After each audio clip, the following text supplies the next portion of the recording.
Hey everybody, you've probably noticed that I've been doing a lot of live streams lately, but I also want to get back to creating original content for YouTube. Short little things and little code tutorials like I used to do. And right when I made this decision, I got this tweet from Aaron Dunphy, so let me read it real quick.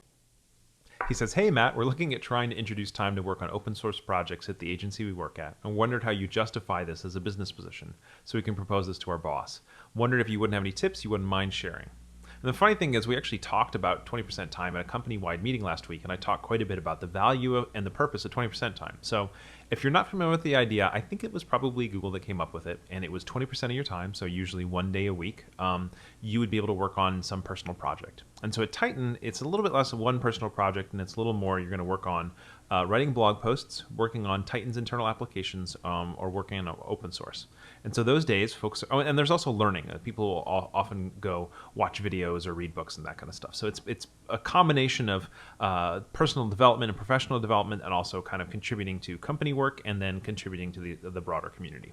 So we talked about the fact that there's a lot of value that comes to the company, there's a lot of value that comes to the developers, and there's a lot of value that comes to the community here. I think the primary goal in response to Aaron's tweet would be talking about the value to the company. So the value to the company is, first of all, you've got a whole bunch of developers that are now having a diversity of experience and a diversity of collaboratorship, because they get to work with different people in and outside of your company. They get to work with different tech than they might be able to do working with you, which basically has the benefit of giving them something they enjoy working on. Let's say you're stuck in one tech stack all day long and you want to learn another one or work with another one. You can keep yourself fresh, but they can also learn new tech stacks, which can be valuable to your company, because that you can experiment and explore things in 20% time that you currently aren't at the capability of doing as a consultancy at that moment. So that's one value of it. They have diversity of collaboratorship. They can work with different people and learn from different people. Maybe they've been on a team with one person for a long time. Now they can be a team with other people, or a team with other people in the community. They're giving back to the community in the name of your company, right? If they're doing open source work or blogging, they're sharing work for free in the name of your company because you paid for them to do that. And so that generates goodwill for your company.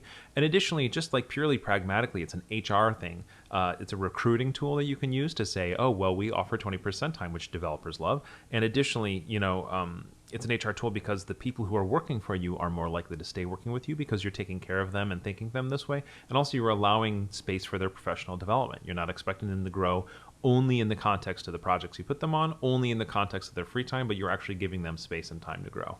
So there's a ton of value to the developer. There's a ton of value to the community, but focusing on value to the company itself, there's quite a bit that the company gets out of it. And additionally, for our company, we also have folks working on the blog and internal stuff, and there's specific values there. We have internal applications that we get built on 20% time, and we have a reputation as a company that comes in part by the blog posts that we wrote and those are written during 20% time.